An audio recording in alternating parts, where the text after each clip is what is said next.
Imagine standing in a desert. Behind you, the most powerful army in the world. In front of you, a massive sea. No boats, no bridges, no escape. This is where the story begins. The Israelites had just escaped slavery in Egypt after hundreds of years of suffering. God had sent plagues. Pharaoh had finally broken. And now, thousands of former slaves were walking into freedom. But freedom didn't look the way they expected. Instead of leading them straight into safety, God led them to a dead end, the shore of the Red Sea. And then, Pharaoh changed his mind. Back in Egypt, anger replaced fear. "What have we done?" he said. "We've let our slaves go." So he gathered his army to 600 of his best chariots, plus officers and soldiers. This wasn't a small search party. This was a military pursuit. Dust clouds rose in the distance. The ground began to tremble.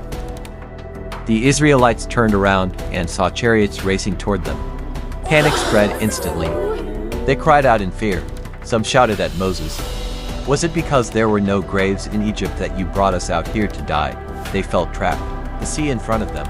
The army behind them. No weapons. No strategy. No hope. But Moses stood firm. And he said something that must have sounded impossible. "Do not be afraid. Stand firm. You will see the deliverance of the Lord today. The Egyptians you see today, you will never see again." Then something strange happened. A pillar of cloud that had been leading them moved and stood between them and the Egyptian army. On one side, darkness. On the other side, light. All night, the two groups stood separated. Then God told Moses to stretch out his hand over the sea. Picture this moment. The wind begins to rise. Not a gentle breeze, a powerful, roaring wind. It blows all night long. The water begins to shift. Then separate, then rise. The sea splits apart. Walls of water form on both sides. And in the middle, dry ground. Not mud, dry ground.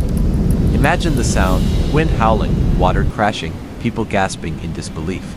Families step forward slowly at first, then faster.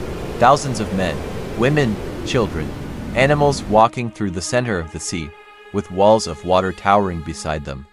By morning, they had crossed to the other side. But Pharaoh wasn't done. When the pillar lifted, the Egyptian army charged straight into the path through the sea. Chariots racing between walls of water. But something began to go wrong. Wheels started sticking. Confusion spread.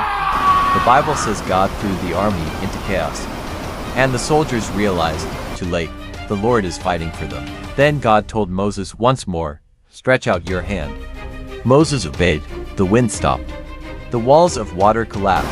The sea rushed back into place. Chariots